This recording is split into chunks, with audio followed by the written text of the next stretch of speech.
i due che hanno fatto le domande belle, la domanda sulla tecnica, perché oggi la tecnica è che possiamo parlare di tecnoscienza, perché al medesimo tempo la ricerca scientifica è diventata un pezzo legata alla tecnica e chi fa la ricerca oggi e chi prende la tecnica sono le imprese transnazionali. In tutti i paesi ho due figli che lavorano per la ricerca, ufficialmente la ricerca pubblica, ma lavorano solo se hanno contratti con le imprese transnazionali. La figlia lavora nella farmacia, deve lavorare con i grandi laboratori, il figlio lavora sulla fisica, con la fotosintesi, ma contratti con le imprese, così. E si dice, allora dobbiamo anche, se ho detto un punto, riappropriarsi del denaro, ho detto riorientare la ricerca scientifica, avrei potuto dire anche riappropriarsi della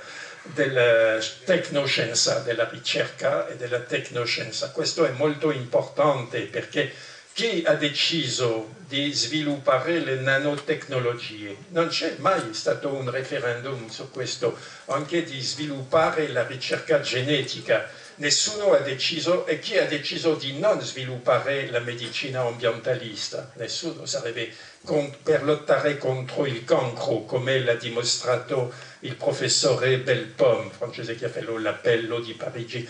Sarebbe importante sviluppare la ricerca nella medicina ambientale piuttosto che la ricerca genetica, perché la ricerca genetica serve ai laboratori farmaceutici di vendere nuove medicine, l'altra è invece di evitare di generare dei cancri, è tutta un'altra cosa.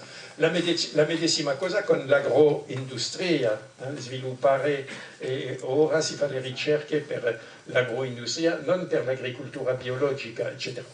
E allora siamo totalmente anche colonizzati dalla tecnoscienza, basta pensare con l'ultimo modello dell'iPhone 5 che a poco dico, ma tutti sono pazzi con questo, alcuni giovani hanno passato la notte per essere sicuri di avere questo. Siamo diventati totalmente tossicodipendenti di questa cosa. Il mio maestro con il quale ho cominciato questa conferenza, Ivan Illich, diceva che in questo periodo dobbiamo praticare il tecnodigiunio, il tecnodigiunio, non perché questi tecnici sono stupidi, ma solo per sviluppare la capacità, preservare la nostra autonomia, perché diventiamo tossicodipendenti degli protesi, non siamo dipendenti del cellulare, per questo che non ho mai voluto avere un cellulare, non perché il cellulare è stupido, sono d'accordo che può rendere molti servizi, ha salvato la vita, eccetera, ma diventa un incubo di essere tossicodipendente, di vivere con il cellulare. 15 anni fa nessuno aveva un cellulare e potevamo vivere bene senza. E allora la cosa da buttare via soprattutto è il televisore, dopo la trasmissione di Santoro naturalmente.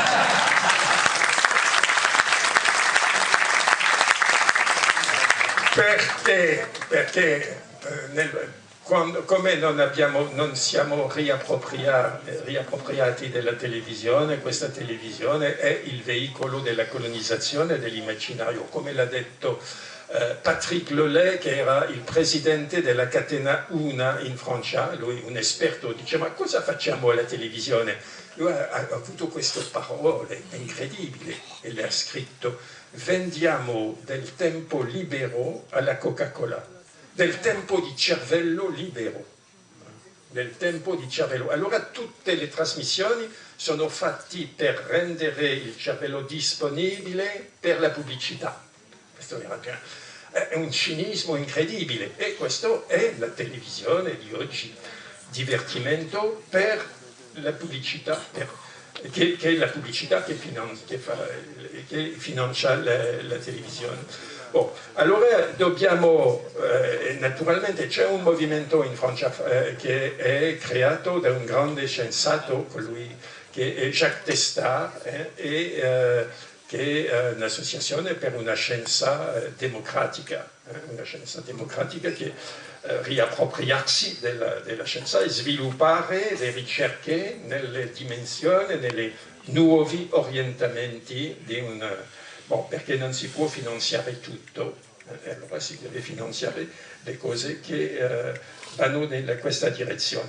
Allora la seconda domanda, bon, le monete locali, naturalmente ci sono molte esperienze di monete locali, ma ho sempre un sacco di monete locali che sono tutte esperienze, anche alcune sono interessanti, come quella nel Parco dell'Aspromonte che ha fatto mio amico Tonino Perna, soprattutto perché di più è la più bella, i biglietti sono i più belli, l'Eco Aspromonte. Naturalmente questa esperienza che ha avuto dei risultati interessanti perché anche se non era una vera moneta alternativa, nel senso che non poteva, era molto controllata dalla banca centrale italiana, ma ha permesso di funzionare il restauro di Gerace, parzialmente. Bon, ma naturalmente, come era del tempo di Berlusconi, lui non è stato rinnovato come presidente del Parco dell'Aspromonte e l'esperienza è finita. Un'altra esperienza molto interessante è quella dell'Argentina dopo il crollo del peso, perché si dice, bon, l'Argentina ha fatto bancarotta, come dovremo fare, come faremo tutti fra poco. E allora si pensa che la bancarotta è una cosa terribile, che la banca centrale non paga più i debiti, eccetera. Ma non è così terribile, basta pensare che Carlo V ha fatto 2 volte bancarotta, lo sanno bene i banchieri genovesi del tempo, ma dopo i banchieri hanno di nuovo fatto dei mutui al figlio Filippo II per finanziare le guerre dei Paesi Bassi.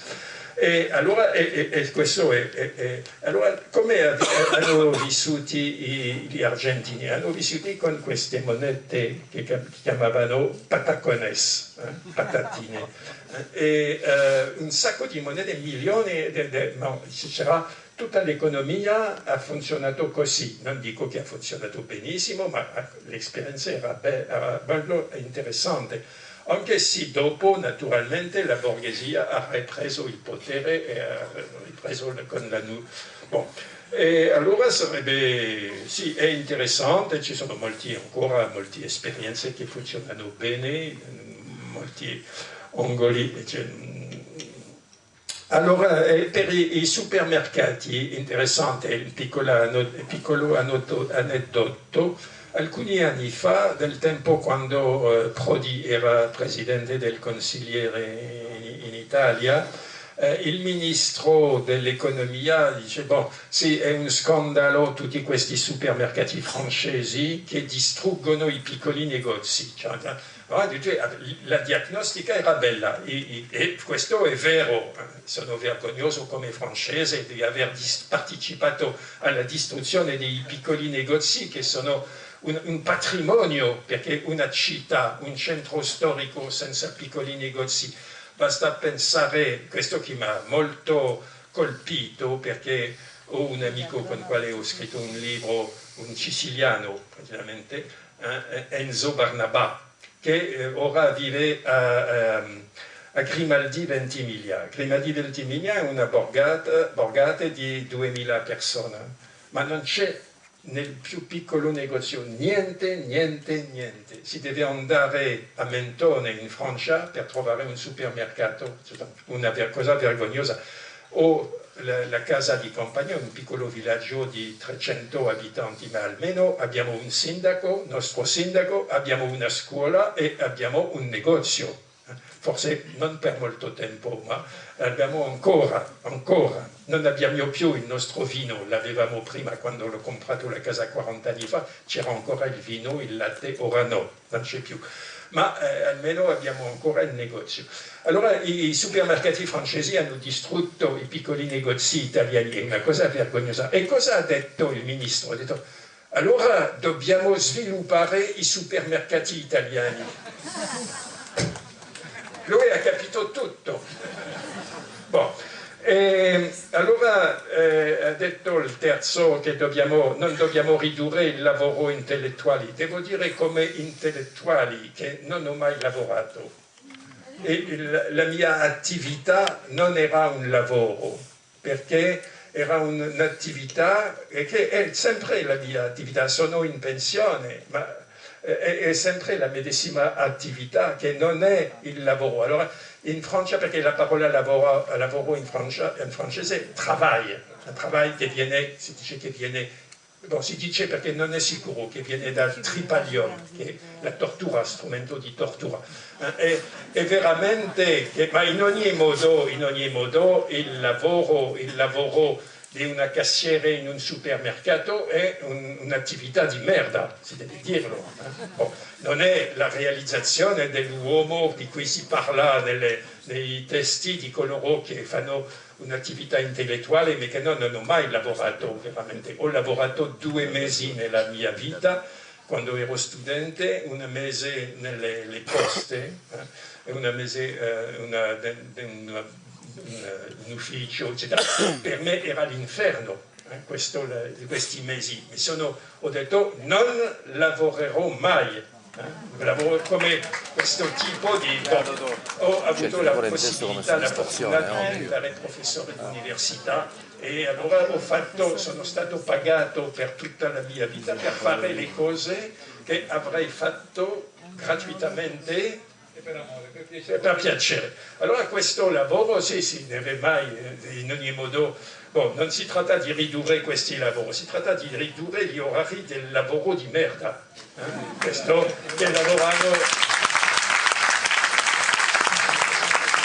anche il lavoro pericoloso, faticoso, eccetera, e questo, e poi quando dice l'amico che non si deve ridurre, diceva, ma come? Ci sono milioni e milioni di disoccupati e milioni che lavorano 15 ore al giorno, è cosa pazzesca, è l'assurdità totale, almeno sarebbe, e di più, sono stressati, possono lavorare così, solo prendendo delle droghe di ogni sorta, i francesi sono campioni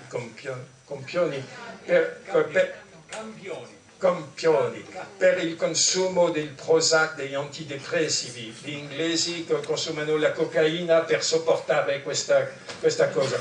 Allora è una cosa stupida. Naturalmente dobbiamo condividere il lavoro, se il lavoro diventa di più sarebbe meglio per tutti, e di più il risultato sarebbe migliore, perché quando si lavora 12 ore al giorno, eccetera, si fa un cattivo lavoro. Se si lavora 5, ok, per un lavoro di merda, se lo fa meglio, se lo fa per 5 ore che per 10 ore. Bene, bene.